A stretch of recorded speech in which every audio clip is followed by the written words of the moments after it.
Welcome to our deep dive on common English mistakes. You know those little things that trip us all up even after years of speaking English? You Yeah. send in some great resources, and we're going to be dissecting a fantastic podcast episode from Fluent English Vibes in this deep dive. I think it's so interesting how some of these seemingly small mistakes can really impact how clearly we communicate. It really is. Sometimes it's just like one tiny word that can throw everything off. And this podcast really does a great job at highlighting, these tricky bits of English. Yeah, and they start off with the classic good at versus good in. I Mm. know I've messed this one up myself. Like, I remember one time I was trying to compliment a friend on their cooking, Hmm. and I told them they were good in the kitchen. And apparently that's not quite right. Well, it depends what you're trying to say. Like, Yeah. you can say he's good in a crisis if you're talking about like how someone behaves in a certain situation. But when we're talking about a skill or a talent, that's when we use good at. So your friend would be good at cooking. Okay, so it's subtle, but it's Yeah. like whether we're focusing on the skill itself or the environment or the situation where it's being used, Yeah. I'm now thinking about other prepositions. There are tons of prepositions in English that are tricky, like on versus in when you're talking about location. Oh, for sure. Prepositions are like notoriously difficult in English. I think even native speakers get them wrong all the time. Um, and on versus in, yeah, it's a great example. It really often just comes down to thinking about dimensions. We use on for surfaces on the table, on the wall, but in is when something is enclosed or surrounded in the box or in the room. Thinking visually can really help. Yeah. Okay, let's move on to another tricky duo that the podcast covered, which is since and for.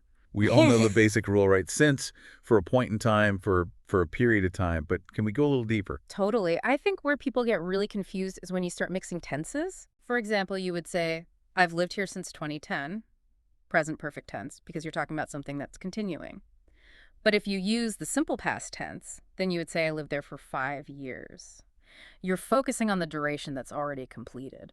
So it's not just since and for, but also how they're interacting with different verb tenses. That's so interesting.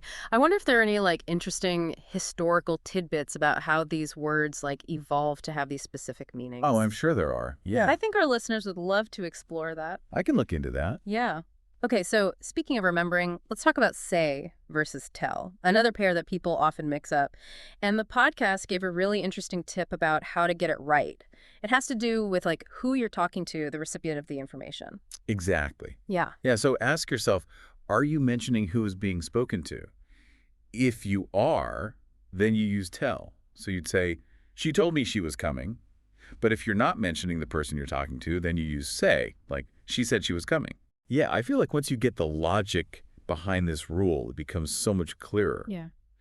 But it can be easy to fall back into old habits, Oh, yeah. especially when you're speaking fast or just not paying attention. Mhm. Do you have any tricks for avoiding this mistake? I mean, one way to think about it is tell is more direct. It's like you're giving specific information to someone, whereas say is more general. Like you're just expressing something without necessarily like targeting it at someone. That's a really helpful way to think about it. Yeah. I think that wraps up the first set of mistakes that we wanted to cover from the podcast. So we talked about prepositions. We tackled those since, for, and say, and tell. But we're not done yet. Hmm. There are still some more great insights in this episode of Fluent English Vibes. So are you ready to continue? Absolutely. Let's dive back in. Okay. So, welcome back to our deep dive into these little English mistakes. You know the ones that make you feel like you've stepped on a linguistic landmine? That is a great analogy. And you know what I think the next point from Fluent English Vibes really illustrates this feeling? It's the way that we form questions in English. Yeah. The word order can be so confusing. Especially for people whose first language has a completely different structure. Yeah. In English, we have this pretty strict word order when it comes to questions. We use an auxiliary verb like do or have before the subject. Right, so we wouldn't say you went where, we'd say where did you go? Exactly. It seems simple enough. But I can see how it would be really tricky if you're learning English. Oh, yeah. And I'm sure there are tons of languages where the question structure is completely different. Right. I mean, take Romance languages, for instance. Like in Spanish or French, you can often just change the intonation of a sentence to make it a question. You don't have to change the word order at all. But in English, we need that inversion of the subject and the auxiliary verb. It's interesting how languages just approach the same concept in such different ways. Mm-hmm. Do you think there are any exceptions to this rule in English? That's a great question. And yeah, there are a few exceptions. Like if the question word is the subject of the sentence, then we don't need to invert anything. So we'd say who called, not who did call. Oh, that makes sense. So there is a logic behind it. There is. It's not just a random rule. Right. And it kind of highlights how important it is to understand the why behind the grammar rules, not just memorizing them blindly. I totally agree. When you understand the why, then it's so much easier to apply those rules and also to catch those exceptions. Okay, well, speaking of understanding the why, let's move on to the last point from this podcast episode. And I think it's something that everyone struggles with no matter how good your English is. It's to versus very. Yeah, it's a subtle one. But it can really change the meaning of what you're trying to say. For sure. And the podcast gave a really simple tip to remember the difference. Is it a good thing or a bad thing? Oh, I like that. Yeah. So if it's a bad thing, you probably want to use to. Right. Like, this coffee is too hot, meaning you can't drink it. But if it's a good thing, then very is the way to go.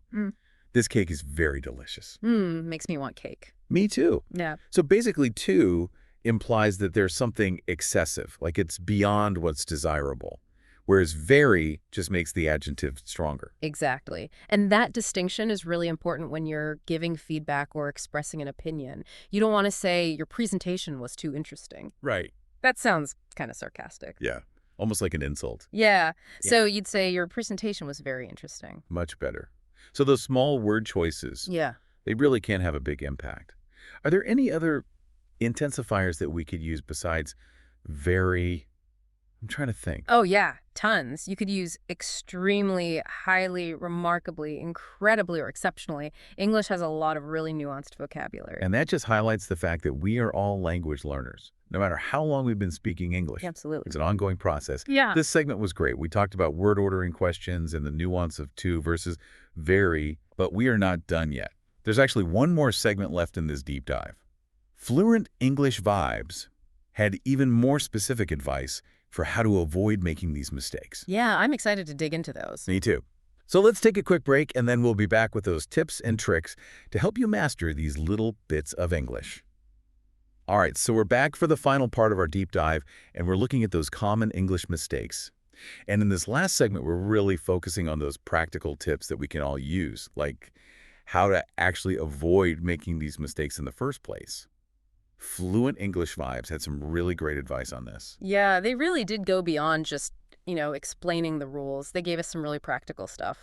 So let's start with those prepositions. I think we can all agree. Oh, yeah. Prepositions can be a nightmare. Definitely. Even for native speakers. What did the podcast recommend for actually mastering these little words? Well, they said don't try to memorize lists of prepositions and all the different ways to use them. Instead, really focus on the context. Like, how are native speakers using these prepositions in real life? Pay attention when you're having conversations, watching movies, listening to music, reading books. Yeah. Anywhere where you see English being used naturally. It's like learning an instrument. You can study all the music theory, Right. but until you actually play it, Exactly. you won't get it. Yeah, you have to train your ear. You have to train your mind to recognize the natural patterns. And I think for prepositions, it really is about exposure, just seeing them used correctly over and over again. Okay, so they also had a really good tip for the whole since versus for issue, which can be so confusing. What was their trick? They said, think about time as a line. Okay. So since marks a point on that line. Yeah. It's the starting point of whatever you're talking about. Yeah. And for shows us the span of time. They're like, I've been working on this project since Monday. Yes. Monday's the point. Exactly. But I'm working on this project for 3 days. Now I'm emphasizing the duration. Yes, you've got it. And that visual really helps, I think, to sort of get it out of the abstract grammar rule and make it something that you can really picture. I love that. It's like giving your brain that little mental picture to hold on to. Yeah. Now, what about say and tell? Do they have any advice for mastering that? They did. They said to think of tell like other verbs like inform or explain. Oh, okay. It's all about giving information to a specific person. So if you're sharing something with someone, you're telling them. And if you're not mentioning the person that you're talking to, you're just expressing something, that's when you would use say. Right. It all comes down to whether there's a direct recipient. Okay. Let's move on to those questions where the word order can trip us up. What did Fluent English Vibes say about that? They reminded us that English usually marks a question by inverting the subject and the auxiliary verb. Right, so it's where is he going? Not Mhm. he's going where. Exactly. It's a small change, but it makes a big difference. Huge difference. And they also said that it's really helpful to practice with lots of different kinds of questions. Yeah, all kinds of questions. Yes or no questions, why question tag questions. The more you practice, the more comfortable you'll become with that word order. And finally, we have to versus very. We already talked about the good thing, bad thing Okay. trick, but was there anything else? Yeah, they said to think about the tone, Okay. like the overall context of what you're trying to say. Two is often negative, like it suggests there's a problem or something's wrong, but very is much more neutral. So if you're giving someone a compliment, you probably want to stick with very. But if you're like expressing a concern or pointing out an issue, then to might be a better choice. Right. It's all about matching the word to your message. Well, I have to say, this whole deep dive has been so fascinating. It really has. I feel like I've learned so much, not just about these common mistakes, but also about just like the beauty of the English language. Oh, for sure. And I think the biggest takeaway is just that language learning is a journey. It never really ends. It's true. There's always more to learn. There's always something new to discover. Exactly. So keep practicing, keep experimenting, and keep on learning. And a big thank you to Fluent English Vibes for sharing their expertise with us today. Absolutely. Thanks, Fluent English Vibes. And thanks to all of you for joining us. We'll see you next time on The Deep Dive.